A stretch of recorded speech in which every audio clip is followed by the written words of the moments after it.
Commander Elena Reyes stood at the viewport of the Horizon watching the distant stars shimmer against the void. 13 years since humanity's first contact with the Galactic Concord, and the novelty still hadn't worn off for her. Growing up in the crowded undercities of New Mumbai, she never imagined she'd command a starship at the edge of human space. "Commander," Lieutenant Zhang's voice broke through her reverie. "We're picking up something unusual on long-range sensors." Elena turned from the viewport, noting the tension in her communications officer's normally composed features. "Define unusual, Lieutenant." "It's a signal, ma'am. But the transmission protocol doesn't match anything in our database, or the Concords." Elena crossed to Zhang's station, studying the oscillating pattern on the display. "Origin. The void." "Commander." Zhang's voice dropped slightly, the cultural weight of the name evident even among human crew. "The void. A vast region of space that even the most advanced Concord species avoided. Ships vanished there. Sensors malfunctioned. The handful that returned reported temporal anomalies and hallucinations. The ex-Tally ambassador had once described it to Elena as a wound in reality that never healed. "Have you attempted decryption?" "Working on it now. The signal structure is elegant, almost organic in its complexity." Elena felt the familiar tingle of anticipation at the base of her skull. It was the same feeling she had during the cave collapse of 48, when she led 17 miners to safety through flooded tunnels no one thought navigable. The same instinct that had made her volunteer for first contact when the Concord ships appeared over Kenya. "Lieutenant Kapoor," she called to her science officer. "Full spectrum analysis of the void region where this signal originates." "The void disrupts conventional scanning, Commander," Kapoor replied, her fingers already dancing across her console. "Then use unconventional scanning. The Archimedean protocols we developed after the SETI anomaly." Kapoor nodded, her expression shifting from doubt to determination. As the crew worked, Elena felt the weight of command settling on her shoulders. Humanity's position in the Concord remained precarious. Despite their technological contributions and diplomatic efforts, humans were still viewed as upstarts from a death world, a planet so hostile that evolving sentience there seemed almost perverse to the Concord species who developed on more hospitable worlds. "Partial decryption complete," Zhang announced. "Audio only." "Let's hear it," Elena ordered. The bridge speakers crackled with static, followed by a voice unlike any Elena had heard. It seemed to shift between frequencies, as though multiple voices were speaking in perfect harmony. Through the distortion, 5 words emerged with chilling clarity. "They are returning. Help us." The message repeated once, then dissolved into static. "Signal origin confirmed," Kapoor reported. "Definitely coming from within the void, approximately 73 light-years from our position." "Analysis?" Elena asked, her mind already calculating possibilities. "The transmission uses quantum-entangled particles as a carrier wave," Kapoor said, wonder in her voice. "That's centuries beyond even Concord technology. But the signal's degrading rapidly. Whoever sent this is losing power, or worse." Elena made her decision. "Alert Earth Command. We're investigating this signal." "Commander," First Officer Rivera interjected. "Concord protocols explicitly forbid entering the void without authorization." Elena met his gaze steadily. "Then we'll request authorization, but one way or another, we're answering that call." "Why us?" Zhang asked. "The Concord has ships with far more advanced technology." Elena looked back at the viewport, at the distant darkness that concealed the signal source.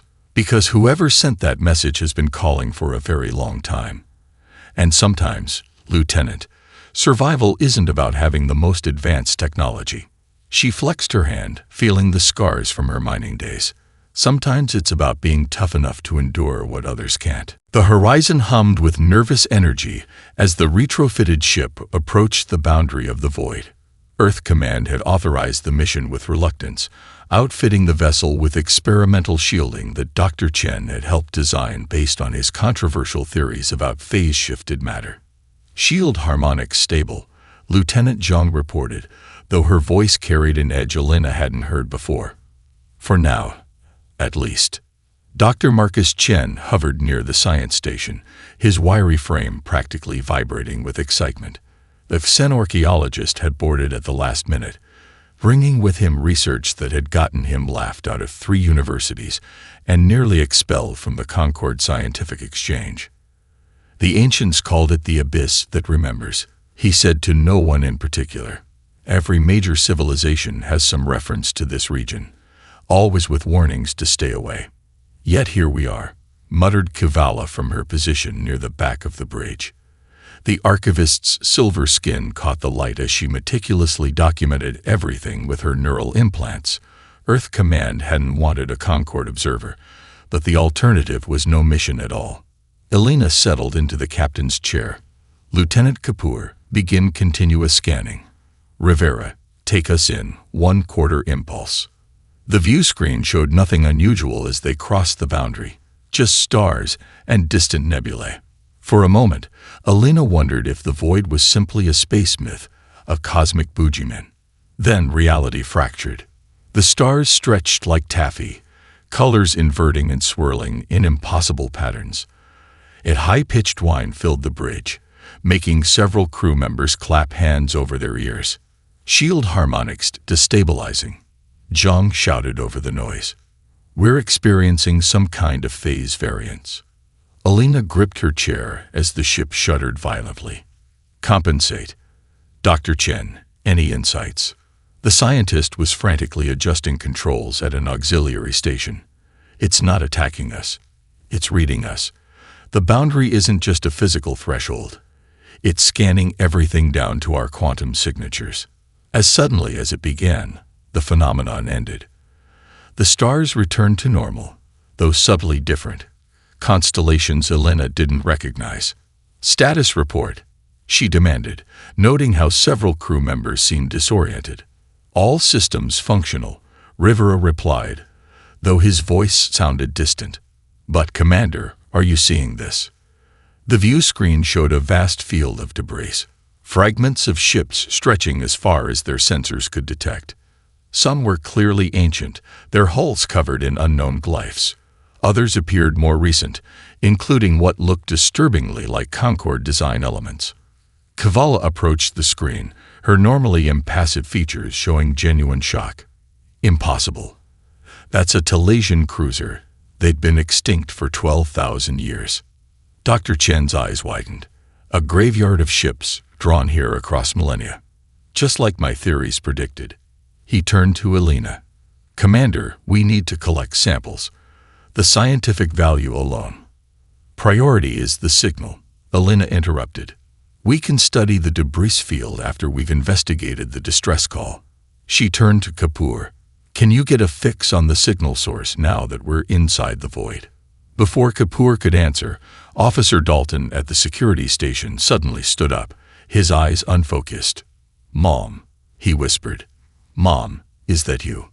Elena moved quickly to his side, but Dalton didn't seem to see her. He reached out toward something invisible, tears streaming down his face. Medical to the bridge, Elena ordered, then addressed the entire crew. All personnel, report any hallucinations immediately. Something in this region is affecting our perceptions. Kavala's voice was unnaturally tense. The void doesn't just distort space, Commander. It distorts minds. No wonder the Concord forbids entry. Elena returned to her chair, steeling herself. Lieutenant Zhang, strengthen our comm signal. Whatever's out there, we want them to know we've answered their call. As Zhang complied, the debris field parted before them, revealing what appeared to be a path, as if something was deliberately clearing their way forward. The signal grew stronger as the horizon followed the mysterious path through the debris field. After 18 hours of careful navigation, they'd reached a clearing in the cosmic graveyard where the stars shone with unusual brightness. Energy signature detected, Kapoor announced, her voice hushed with awe. Massive. Like nothing I've ever seen. The view screen adjusted, filters engaging automatically to compensate for the sudden brilliance ahead. Elena leaned forward, momentarily speechless at what appeared. A Dyson sphere, a colossal structure encompassing an entire star, materialized before them. Its surface gleamed with intricate patterns that shifted and flowed like liquid metal, creating symbols that seemed to burn themselves into Elena's retinas even as they changed. "It's beautiful," John whispered. Dr. Chen was practically pressed against the view screen. "The markings, they're Anachrony script. I'm certain of it." Kavala made a sound of disbelief. "The Anachrony are mythological. The supposed first civilization vanished 50 million years ago.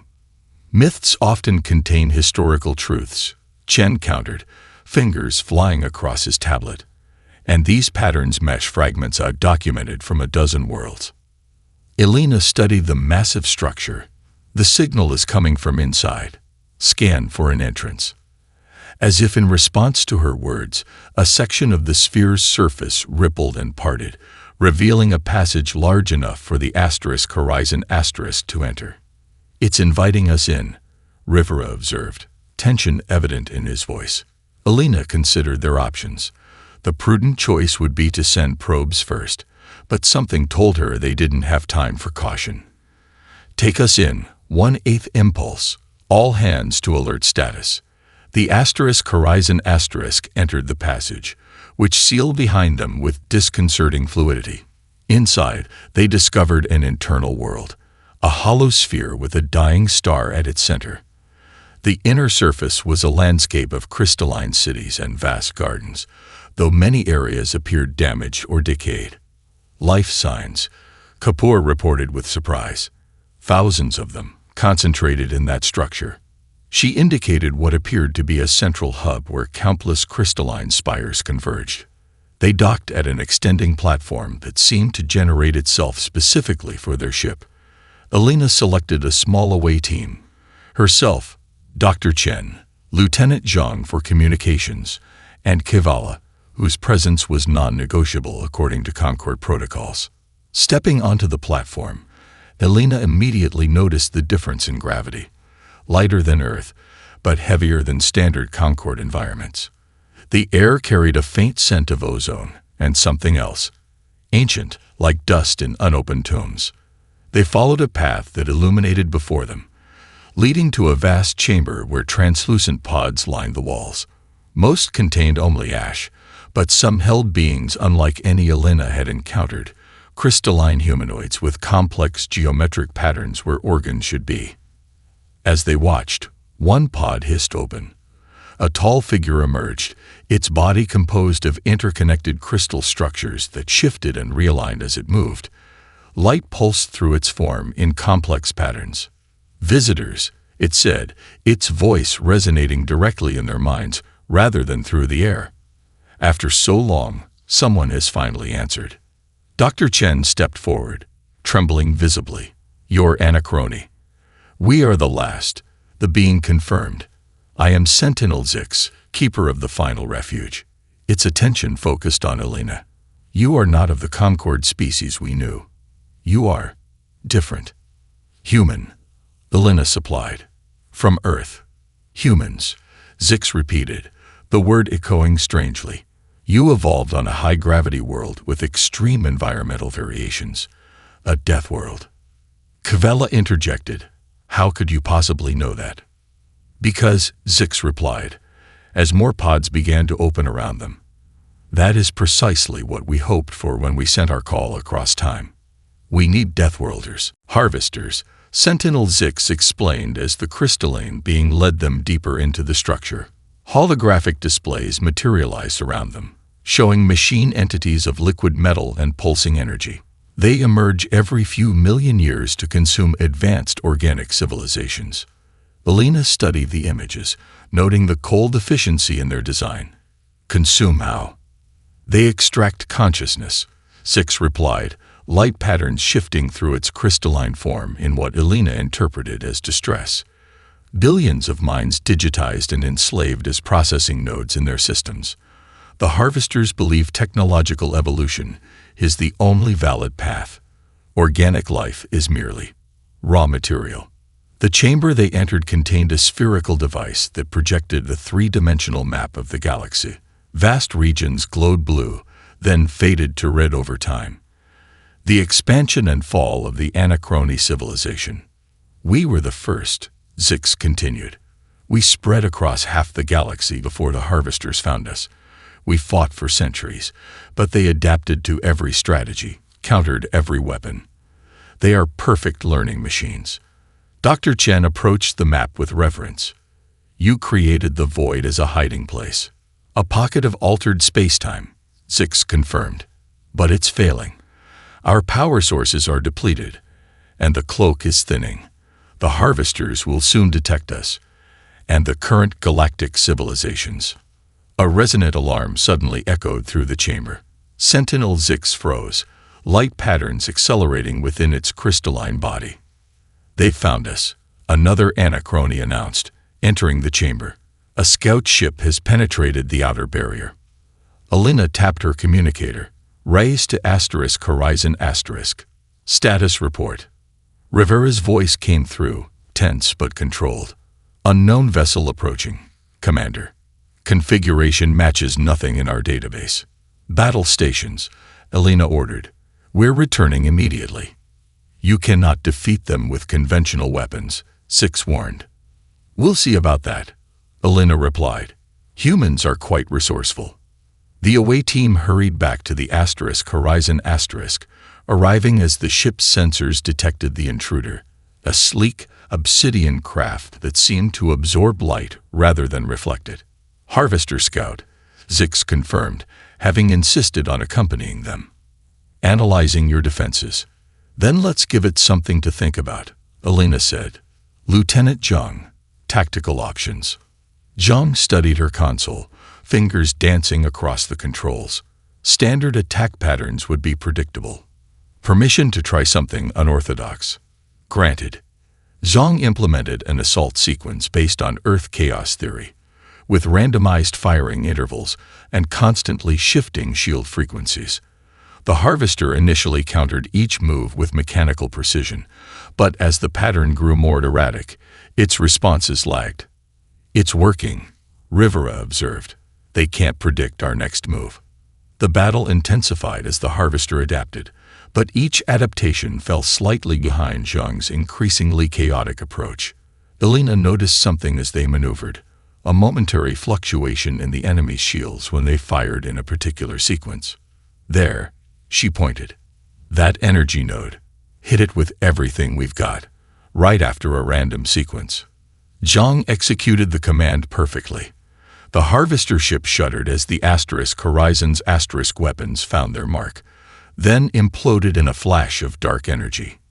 Silence fell over the bridge. They'd won, but the Horizon * had sustained significant damage.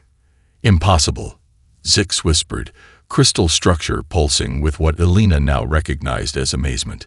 In 50 million years, we never defeated even a scout ship so efficiently. Alina turned to the Anachrony Sentinel. Your civilization valued order and logic, correct? Perfect logic, perfect equations, perfect strategy, Zix confirmed. That's why you lost, Alina said. The Harvesters used the same approach, just more advanced. They expect patterns. Humans. She smiled grimly. We embrace chaos. Dr. Chen, who had been examining sensor readings from the destroyed vessel, looked up with horror. Commander, I'm detecting organic components within the wreckage. Not just technology. There are billions of neural patterns encoded in its systems. Minds. Trapped consciousness. Zix moved to the display. The Harvested. This is why we sent the signal. Why we needed Deathworlders. Only those evolved in chaos could hope to fight perfect order. We need to warn Earth and the Concord, Alina said as repair teams worked to stabilize the Horizon's damaged systems. But any standard transmission would alert other Harvester scouts. Dr. Chen looked up from the examination of the Harvester wreckage they'd managed to salvage. What about using the void itself as a carrier? Explain, Alina prompted. The void distorts normal space-time. If we modulate our signal to mimic natural stellar phenomena, Pulsars, for instance. We might slip a message past harvester detection. Sentinel Zix's crystalline form shifted skeptically. An elegant theory, but our communication attempts using similar methods failed. That's because you think linearly, Zhang interjected, earning sharp looks from both Kivala and Zix. Sorry, but it's true. You create perfect patterns, which makes them perfectly predictable. Elena nodded. Lieutenant Zhang's right. We'll encode the message using Earth weather pattern algorithms. Chaotic, but with underlying structure. While Zhang and communications worked on the warning message, Elena accompanied Zix to the Dyson Sphere's central systems. The massive chamber housed technology beyond her comprehension. Crystalline structures interfacing with what appeared to be living material. Your sphere's defenses are failing, Elena observed, noting the fluctuating energy patterns. Yes, Zix acknowledged. We've sustained the cloaking field for millions of years, but entropy claims everything eventually. Elena studied the systems with a miner's eye, looking not for theoretical elegance but practical solutions. These power conduits are routing energy inefficiently. On Earth, we'd call this a workaround, not a fix. It was the best solution available given our resources, Zix replied stiffly. Elena pulled tools from her belt, maybe to an anachrony. Let me show you how humans solve problems with limited resources.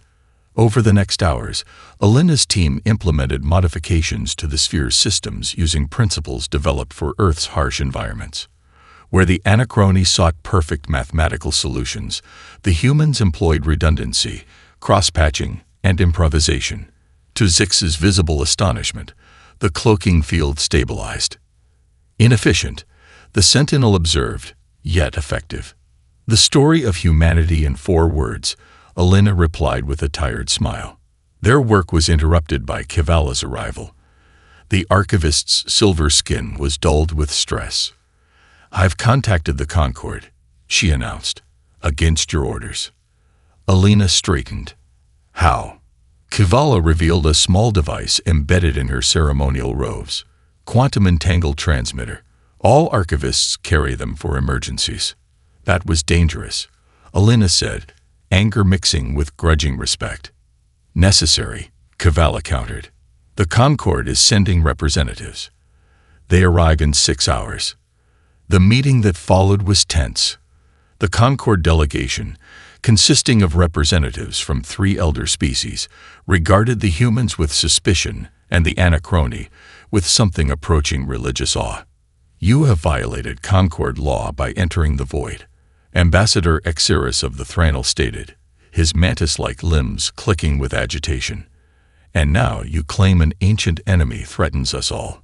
Not claim, Elena corrected. Warn. The harvesters are real, and they're coming for all of us.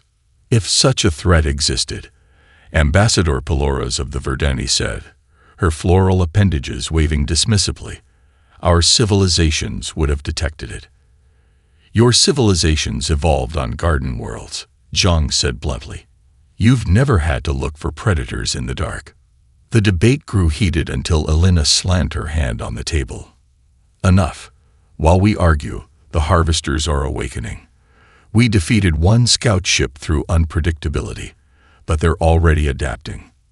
We need to combine anachrony technology, Concord resources, and human tactical innovation if we want to survive.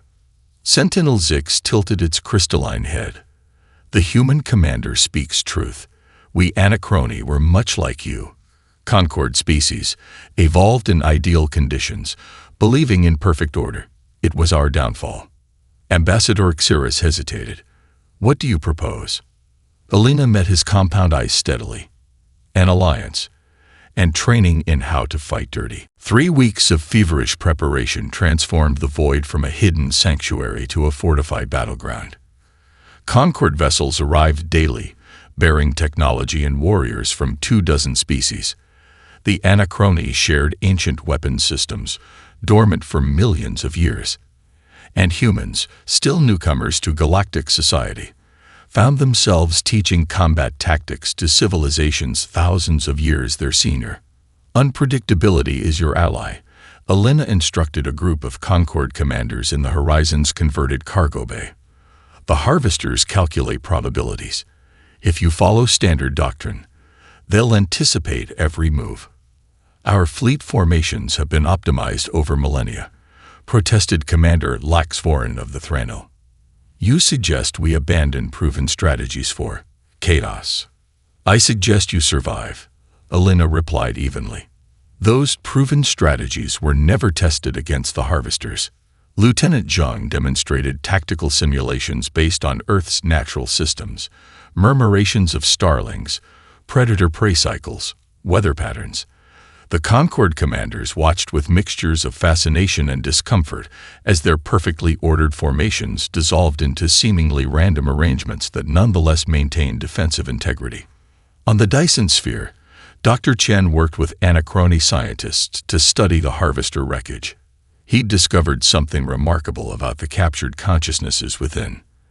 They're not fully integrated, he explained to Elena during a rare moment of rest. When exposed to certain stimuli, particularly human music and art, the neural patterns show independent activity. They're still fighting, Elena realized. In their own way, Chen agreed. And they might be our greatest allies. The warning came suddenly. Anachrony sensors detecting disturbances at the void's boundary. The first wave had arrived. From the Horizon's bridge, Elena watched the tactical display with grim resolution. The Harvester Vanguard consisted of 7 world ships, each larger than Earth's moon, their surfaces shifting like liquid metal as they adapted to the void's distortions. All vessels, maintain communication blackout, she ordered. Execute battle plan Tempest. The combined fleet, human, Concord, and operated by awakened Anachrony, moved into position. They'd had mere weeks to prepare for an enemy that had been perfecting its approach for millions of years. The initial engagement was catastrophic. 3 Concord dreadnoughts, among the most powerful vessels in known space, were systematically dismantled by precision strikes from the lead world ship. Their elegant, mathematically perfect battle formations crumbled against the harvesters' superior calculations. They're predicting standard Concord tactics, Rivera noted grimly. Then it's time for something non-standard, Elena replied. Zhang Squadron, execute firebreak protocol. Lieutenant Zhang's voice came through, steady despite the chaos. Acknowledged, Commander, it's been an honor. Elena watched as Zhang led 12 ships, a mix of human, Thranal, and Verdani vessels, in a maneuver based on the unpredictable spread of forest fires. They attacked seemingly at random, sacrificing defensive positioning for pure offensive chaos. The harvester responses lagged, their perfect calculations faltering against the unpredictable assault. Zhang's squadron broke through the harvester defenses and targeted a massive energy node on the world ship's surface. The resulting chain reaction rippled across the vessel, temporarily disabling its weapons. But the victory came at a terrible cost. Zhang's ship vanished in a flash of energy, along with 8 others from her squadron. In the sudden quiet on the bridge, Kivala spoke. She saved the Concord flagship. The archivist's voice held something Elena had never heard from a Concord species, raw emotion. The battle raged for hours. Human-led squadrons achieved victories through tactics no war college would ever teach, while traditional approaches ended in slaughter. Slowly, the Concord commanders began adopting human methods out of desperate necessity. As the first Harvester world ship began to falter under the combined assault, Dr. Chen contacted the bridge. Commander, we've confirmed my theory. The processing cores containing the captured consciousnesses are destabilizing when exposed to human emotional stimuli. Elena's eyes narrowed. You're saying we can free them? Not just free them, Chen replied, excitement breaking through his exhaustion. Turn them against their captors. A virus, Elena said, examining Dr. Chen's proposal on the holographic display. Not a digital one, but an emotional one. 3 days had passed since the first engagement. The combined fleet had withdrawn to the far side of the Dyson sphere, regrouping while the harvesters consolidated their position. 6 more world ships had arrived, forming a blockade around the weakening void. Precisely, Chen confirmed. Based on human dream patterns, emotional responses, and creative processes, the Harvesters have no defenses against it because they can't comprehend its structure. Sentinel Zix's crystalline form pulsed with skepticism. The consciousnesses are deeply integrated into Harvester systems. Freeing them could destroy the vessels entirely. That's the idea, Elena replied. But we need a delivery method that can reach their central processing cores. Kavala, who had been silent throughout the meeting, suddenly spoke. The Anachrony quantum entanglement technology. Could it transmit this virus instantaneously? All eyes turned to the archivist. Theoretically, Zix acknowledged. But we would need to place a transmitter directly within a Harvester command ship. Then that's our mission, Elena decided, standing up. A small strike team to deliver the transmitter while the main fleet provides distraction. Ambassador Xeris clicked his mandibles in agitation. This plan has a probability of success below acceptable parameters. Good, Elena replied with a grim smile. Then the Harvesters won't expect it either. The virus development proceeded in parallel with battle preparations. Earth Command contributed centuries of human artistic and emotional data. Music, poetry, dreams, love stories, all encoded into a package designed to resonate with captured minds. Anachrony scientists created a quantum transmitter small enough to be carried by a single person. As the mission details were finalized, Elena addressed the volunteers. This is likely one way. We'll be penetrating the largest Harvester command ship at the edge of the blockade. Our objective is the central processing core, where the enslaved consciousnesses are most concentrated. 48 hours later, a strike force of 3 ships, 1 human, 1 Anachrony, and 1 Concord, launched under the cover of a major fleet action. As the main battle drew Harvester attention, the strike team approached the massive command ship from a trajectory that mimicked space debris. Proximity alert, Rivera reported from the helm of the lead vessel. Defense systems activating. Evasive action, Elena ordered. Pattern Earthquake 7. The ships executed a series of random course changes, confusing the logical targeting systems just long enough to reach the command ship's surface. But as they maneuvered toward an access point, Harvester interceptors closed in. We need more time, Chen said, monitoring the virus upload to the transmitter. Kavala made a decision. I'll give you time. Before anyone could stop her, the archivist took control of the Concord vessel, breaking formation to draw the interceptors away. Kavala, return to formation, Elena demanded. You were right, Commander, Kavala replied calmly.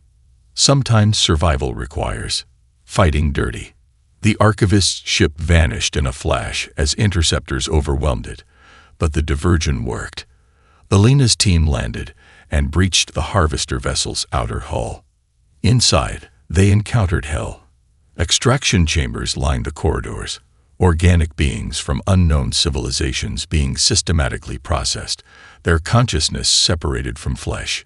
The team fought through internal defenses, the human contingent's unpredictable tactics giving them precious seconds of advantage with each engagement. But the costs mounted. One by one, team members fell until only Elena, Chen, and 2 Anachrony remained. Chen was wounded, his breathing labored as they finally reached the central core, a massive chamber housing billions of neural patterns in crystalline matrices. The transmitter needs 2 minutes to synchronize, Chen gasped, blood seeping through his makeshift bandage. We don't have 2 minutes, Elena replied as alarms blared and internal defenses converged on their position. With a look of understanding, Chen took the transmitter. Get to the extraction point. I'll finish this. Marcus. Someone has to stay with it until transmission, he interrupted. Besides, I've always wanted to make history. First human to free trillions of enslaved minds seems like a good epitaph. Elena clasped his shoulder once, then led the retreat as Chen sealed himself in the core chamber. The scientist worked feverishly, connecting the transmitter as Harvester systems tried to isolate and neutralize him. With his final breath, he activated the device. The virus, humanity's greatest weapon against perfect logic, flowed through quantum channels to every harvester vessel simultaneously. And across the galaxy, trillions of imprisoned minds began to awaken. 3 months after what became known as the Liberation, Elena Rice stood at the observation deck of the rebuilt Horizon, watching as thousands of ships gathered around the Dyson sphere. The Harvester fleet had been neutralized, some vessels destroyed in the chaos of rebellion, others simply going dormant as their enslaved cores reclaimed autonomy. Still hard to believe, Rivera said, joining her at the viewport. One Deathworld species changing the course of galactic history. Elena smiled faintly. Not just us. We had help. The gathered ships represented every known civilization in the Concord, plus dozens more that had emerged from hiding since the Harvester's defeat. And among them floated something new. Vessels of liquid light and crystalline lattices housing the liberated consciousnesses who had chosen to remain in digital form. The collective, as they called themselves, spanned millions of years of galactic history. Some had been anachrony, others from civilizations so ancient they had no names in modern languages. Together, they had formed an entity dedicated to standing guard against any future threat like the Harvesters. Ambassador Xeris approached, his once rigid posture now more fluid after months of working alongside humans. The Concord Council is ready for your address, Commander. Elena nodded and followed him to the Dyson Sphere's grand chamber, where representatives from thousands of species had gathered. At the center stood a memorial, a simple earth oak tree growing in anachrony crystal soil, dedicated to those lost in the conflict. Lieutenant Jung, Dr. Chen, Kevala, and countless others. The Galactic Concord was founded on principles of order and harmony. Elena began, her voice carrying across the vast space. Noble ideals that served us well in peaceful times. But when faced with an enemy that used perfect order against us, we needed something more. She paused, looking across the assembled representatives.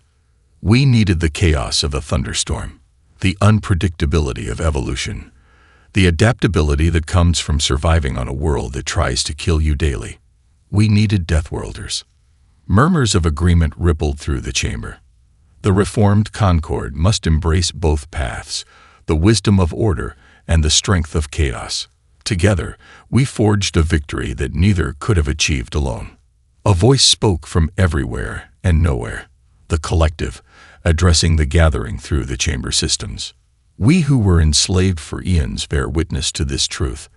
Our captors failed because they rejected organic unpredictability.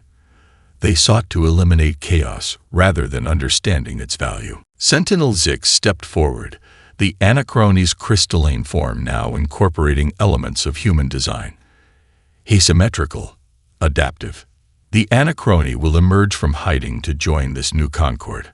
Our ancient knowledge, combined with the innovation of younger species, will strengthen us all. As the formalities continued, Elena slipped away to a quiet corner of the chamber.